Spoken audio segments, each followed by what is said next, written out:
You're watching news at Prime. Let's bring you another important discussion. An organization called 1000 Women Trust says South African schools are ill-equipped to deal with bullying. It comes after a 16-year-old Sharpeville boy in Vereeniging took his own life last week after allegedly being targeted by fellow pupils. Let's speak now to Group Ambassador Cynthia Khumalo, who joins us from the Free State Province tonight. Cynthia, good evening to you. Thank you very much for your time. I'm going to make reference to this particular story because it is the latest that we have come across, and it is frankly heartbreaking. The family is saying this is not the first time that their child attempted to take his own life. In September, he did attempt by drinking organophosphate and was booked in ICU, only to repeat same, and this time, unfortunately, he was successful at it. Firstly, how do you comfort a family that's gone through this? We'll talk about bullying in a moment. How do you help the family come to terms with what has happened? It's a very, very difficult situation. Good evening to you, Polly, and the viewers at home. It is a really, really touching story. It's not just only this family that has went through such tragedy. We have families out there who has also experienced the same thing. And for us, we can definitely help with therapeutic counseling for grief and loss for the family. But even if they could go through grief and loss therapy, at the end of the day, it's something that they will never forget, something that's going to stay with them forever and ever, because it's a trauma that we would never wish for it to happen to any family. And especially when your child has went through so much and it has been ignored and you've been reporting time and again. And these are the issues that we somehow faced with in many schools, that we are challenged. It's a very challenging situation. Of course, even I also have a case that I'm dealing with at this moment of a learner who attempted to commit suicide due to bullying, and she is going through therapeutic sessions. Yeah. Can I ask you this question, and you really have to correct me if I'm going about it in an insensitive way. Are boys more susceptible to taking their own lives than girls? And the reason I'm putting it this way is that with boys, there is this issue of them needing to be macho, and therefore there is an expectation, at least on themselves, to say, I can deal with this. I mustn't look weak by going and reporting it. What are you seeing? What are statistics telling you in terms of boys being successful at taking their own lives versus girls? It's all about culture. If we could change the way we used to do things before, that men don't cry, men are very strong. There's no such things. Men are human beings. Our children, they have emotions, and they must know that it's okay to cry. It's okay that you feel that somebody has hurt you, and it's okay to speak up.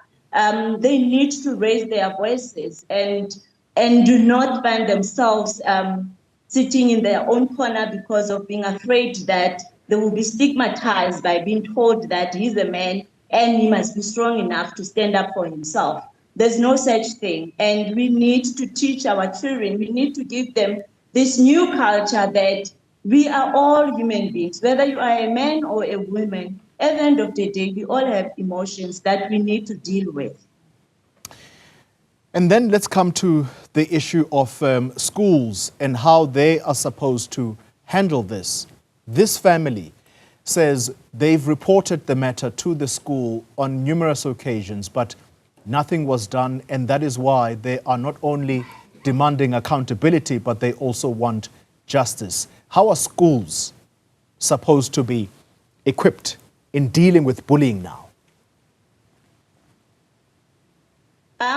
If our schools, the policies are there, but they're not in place.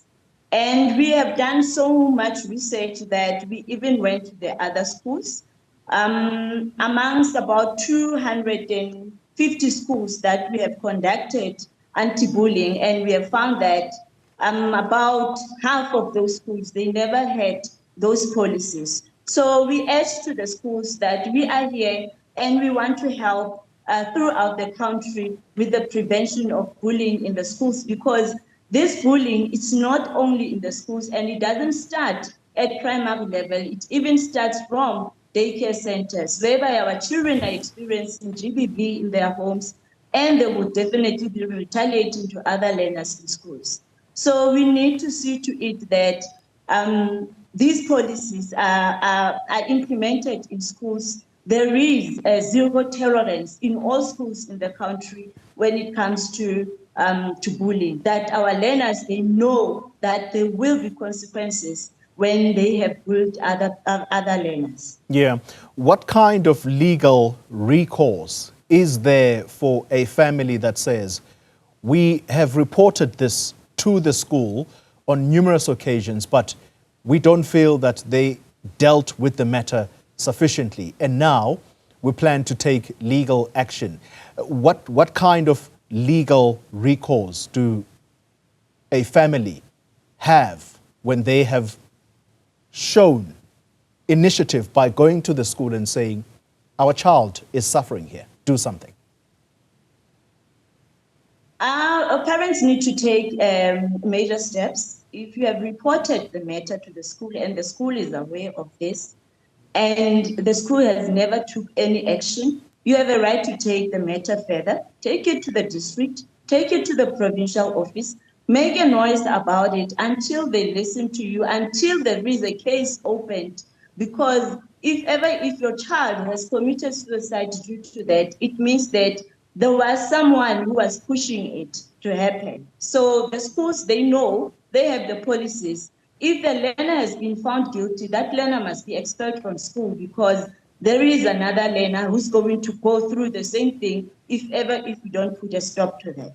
Yeah. Let's get into the headspace of the bully.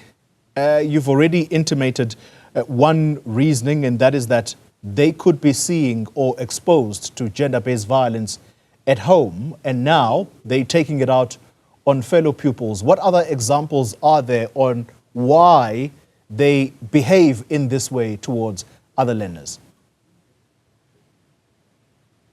For example, for cases that I've already incurred, it's just that our learners, we would find them that some of them, the parents themselves, are not taking care of the children.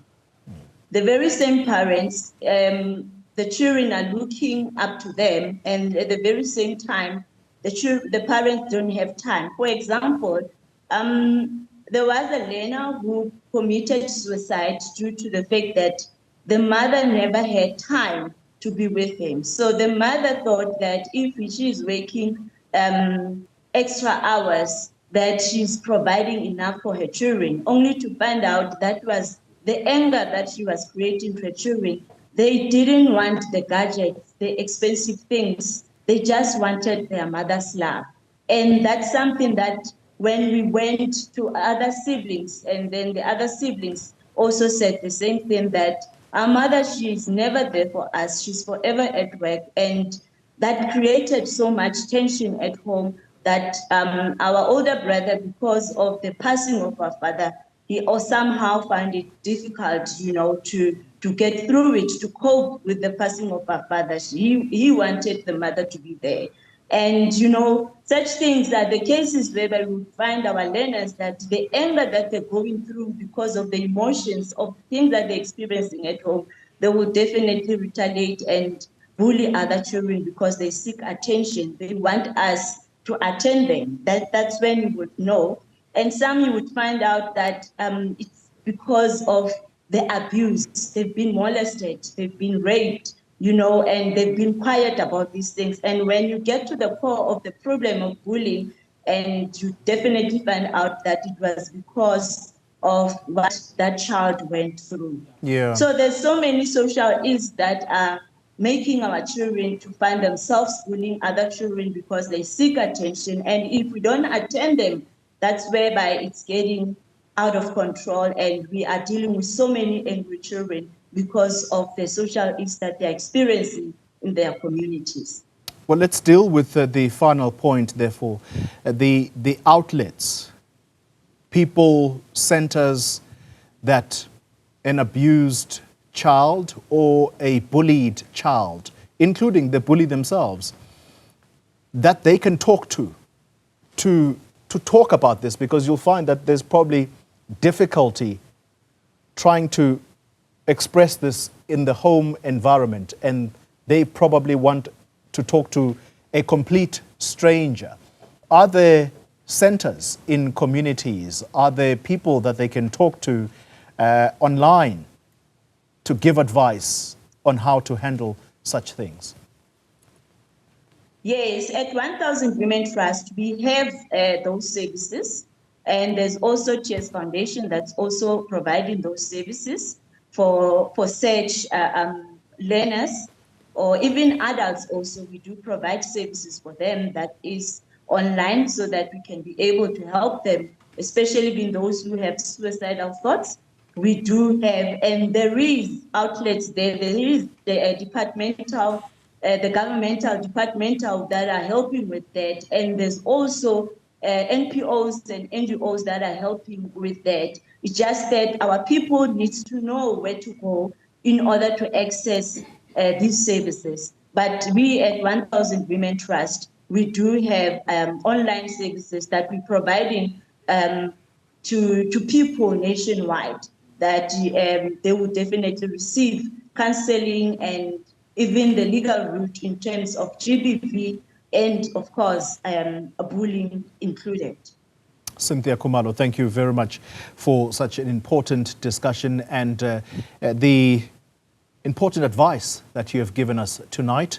She is with the 1000 Women Trust and a group ambassador there. Thank you very much indeed for the advice.